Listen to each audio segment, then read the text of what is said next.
अस्सलाम वालेकुम dear students, उम्मीद करता हूँ कि आप सब ठीक होंगे। आज का हमारा लेक्चर है रिपीट डीबी पे, यानी कि हम प्रोटीन के अंदर जो टैंडम रिपीट्स हैं उनको कैसे फाइंड आउट कर सकते हैं प्रोटीन के सीक्वेंस के अंदर और एज वेल प्रोटीन के 3D स्ट्रक्चर के अंदर कौन सा टूल इसके लिए यूज़ होता है और इससे जो है कौन से डिजीज़ को हम आइडेंटिफाई कर सकते हैं। आइए देखते हैं। जी स्टूडेंट्स, प्रोटीन की टेंडम रिपीट्स को फाइंड आउट करने के लिए जो हम टूल यूज़ करते हैं उसका नाम है रिपीट्स डीबी। ये उसका होम पेज है, इसकी यूआरएल ऊपर मेंशन है, नीचे हम लिंक में भी आपको दे देंगे। आपने जस्ट गूगल पे आके इसको लिखना है रिपीट्स डीबी, जो भी वहाँ पे ऑप्शन आएगा उसको क्लिक कीजिएगा तो आपको इसके होम पेज पे ले आएगा। तो इससे पहले कि हम इसको आपको बताएं कि इसको आपने यूज़ कैसे करना है और प्रोटीन की जो टेंडम रिपीट्स उनको फाइंड आउट कैसे करना है, पहले देखते हैं कि ये टेंडम रिपीट्स होती क्या है और इनकी क्लासिफिकेशन क्या है। ठीक है, तो सबसे पहले तो आपको मैं बता दूं इस एग्जांपल से, जरा इसको गौर से देखें। प्रोटीन के वो सीक्वेंसेस जो कि साथ साथ होते हैं, एडजस्टेड होते हैं। ठीक है, प्रोटीन के पेप्टाइड कह दें उनको या अमीनो एसिड्स कह दें, और एक खास इंटरवल के बाद दोबारा वो रिपीट हो जाता है, यानी कि सिमिलर सीक्वेंसेस जो है बार बार रिपीट होते हैं, उनको हम बोलते हैं टेंडम रिपीट्स। जैसे इस एग्जाम्पल में अगर हमारे पास ये एक रिपीट यूनिट है तो ये देखिए बार बार सेम वही यूनिट रिपीट हो रहा है, तो इसको हम बोलते हैं ये प्रोटीन का क्या है, टेंडम रिपीट का रीजन है। इसकी बेस पे इसकी क्लासेस क्या है, यहाँ पे मेंशन है ईच एंड एवरी क्लास। तो यहाँ देखिए इसकी 5 क्लासेस हैं। क्रिस्टलाइन एग्रीगेट है, फाइब्रस रिपीट्स हैं, लॉन्गेटेड रिपीट्स हैं, क्लोज रिपीट्स हैं और very famous beads on a string है। अब मैं आपको ये बता दूं कि आपको किस तरीके से और जो है इसको इससे आप फेमिलियर होंगे, जो हम प्रोटीन के सेकेंडरी सुपर सेकेंडरी स्ट्रक्चर या जिसको हम टर्शियरी स्ट्रक्चर का पार्ट भी कहते हैं, मोटिव्स। तो ये जो प्रोटीन के रिपीटेटिव जो रीजन्स होते हैं ये मिलकर क्या बनाते हैं, मोटिव्स। और मोटिव का प्रोटीन में कोई खास फंक्शन होता है। ठीक है, तो इसलिए अगर किसी और ये नेचुरली प्रोटीन के अंदर जो है पाए जाते हैं और मोस्टली जो हम इसको देखते हैं कि आउट ऑफ जो 114% हर प्रोटीन के अंदर जो है ये रिपीटेड रीजन पाया जाता है। और इस रिपीटेड रीजन के बहुत से इफेक्ट्स हैं कैंसर पे, बाकी डिजीज पे, और इसके हार्मफुल भी हैं, फ्रूटफुल भी हैं। तो आप किसी प्रोटीन को एनालाइज करना चाहें तो आप इसके लिए जो उसकी टेंडम रिपीट्स को फाइंड आउट कर सकते हैं। आइए अब ये देखते हैं कि इसको हम फाइंड आउट कैसे कर सकते हैं। रिपीट डीपी पे जितनी भी इनकी जो है वो क्वांटिटी है वो सारी की सारी यहाँ पे मेंशन है कि इतनी इतनी रिपीट्स जो है यहाँ पे अवेलेबल हैं डेटाबेसेस के ऊपर। अब यहाँ पे देखिए check our web server repeat DB light, इसको जब आप क्लिक करेंगे तो आप आ जाएंगे इसके सबमिशन पेज पे।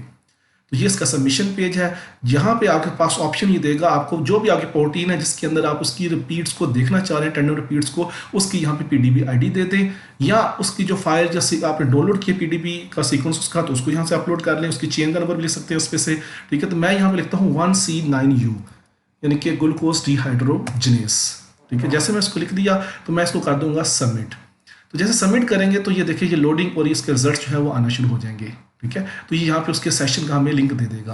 अगर तो सर्वर बिजी ना हो तो ये रिजल्ट हमें जो है विद 30 मिनट्स या 1 घंटे में मिल जाते हैं, लेकिन अगर सर्वर बिजी हो it's might be take 3 or 4 hours. तो मैंने ऑलरेडी आपकी जो है वो आज के लेक्चर को अंडरस्टैंड करने के लिए इसके रिजल्ट्स मैंने ऑलरेडी लिए हुए हैं।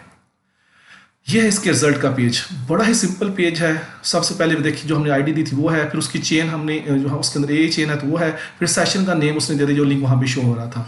ठीक है, अब नीचे आए तो ये देखिए चेन के अंदर जहाँ जहाँ पे जो है वो टेंडम रिपीट्स हैं वो उसने हाईलाइट किए हैं, इन जो मैंने आपको शुरू में बताया था सीक्वेंस के अंदर भी और फिर स्ट्रक्चर के अंदर भी। टोटल साइज जो है प्रोटीन का वो है 444 अमीनो एसिड्स, लेकिन यहाँ पे देखिए उसने हाईलाइट करके डिफरेंट कलर से, रेड और ब्लू कलर से तमाम के तमाम ओरिजिन हाईलाइट्स किए हैं जो रिपीट हो रहे हैं, यानी कि जो टेंडम रिपीट का पार्ट है। और वो कहाँ से है, अगर 1 से स्टार्ट करें तो वो यहाँ पे अगर देखें इसको तो ये 14 नंबर से लेकर ऑनवर्ड इसको देखें तो ये यहाँ पे जो है हमारे पास 201 नंबर है, वहाँ तक इसकी रिपीट्स आ रही हैं। और फिर इसी चीज़ को अगर हम स्ट्रक्चर में देखें तो ये देखें रेड और ब्लू कलर की फॉर्म में जो है सारी की सारी रिपीट्स हो रही हैं। इसको आप जूम इन करके और जूम आउट करके इसको देख सकते हैं।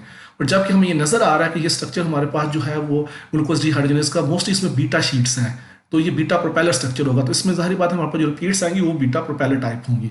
तो उसके नीचे फर्दर डिस्क्रिप्शन में देखते हैं तो यहाँ पे आज देखो उसने इसके रीजन फाइंड आउट करके दिए हुए हैं, क्लासिफिकेशन की है जैसा बीटा प्रोपेलर टाइप हमारे पास टेंडम रिपीट है, आगे उसकी पीडीबी आईडी भी दी है। और फिर ये क्या करता है, ये अलाइनमेंट के बाद, यानी कि सिर्फ एक प्रोटीन के अंदर नहीं, सिर्फ इस प्रोटीन के दूसरे प्रोटीन से जो होमोलॉजी है, अलाइनमेंट है, उसके बेस पे हमें इसकी टेंडम रिपीट जो एक्चुअल है उसका स्ट्रक्चर हमें यहाँ दे देता है, जस्ट लाइक दैट।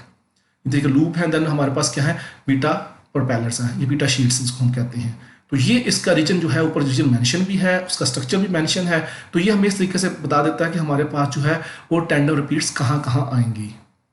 और उसकी डिटेल भी अगर आप सीक्वेंस को डाउनलोड करना चाहें, अलाइंड सीक्वेंस को, वो भी आप इसको डाउनलोड कर सकते हैं। और यहाँ पे फर्दर उसके अलाइंड फास्टे और समरी मैट्रिक्स ये सारी डाउनलोडेड फॉर्म में अवेलेबल हैं। तो यूँ स्टूडेंट्स हम किसी भी जगह पे रहकर किसी भी प्रोटीन का अगर आप टेंडम रिपीट्स को फाइंड आउट करना चाह रहे हैं तो उसका सबसे बेस्ट वे है ये अलाइनमेंट भी करेगा और आपको रिजल्ट देगा सीक्वेंस में भी और प्रोटीन के अंदर भी। स्टूडेंट्स मैं उम्मीद करता हूँ कि आप रिपीट डीबी को यूज़ करके किसी भी प्रोटीन के अंदर जो उसकी टेंडम रिपीट्स है उसको फाइंड आउट कर सकते हैं। कोई हमें रिजल्ट देता है on the base of their alignment as well as ये हमें बताता है कि वो उसके स्ट्रक्चर में अंदर कहाँ कहाँ पाई जाती हैं, फिर फर्दर हम इसके फंक्शन को आइडेंटिफाई कर सकते हैं। Thank you very much.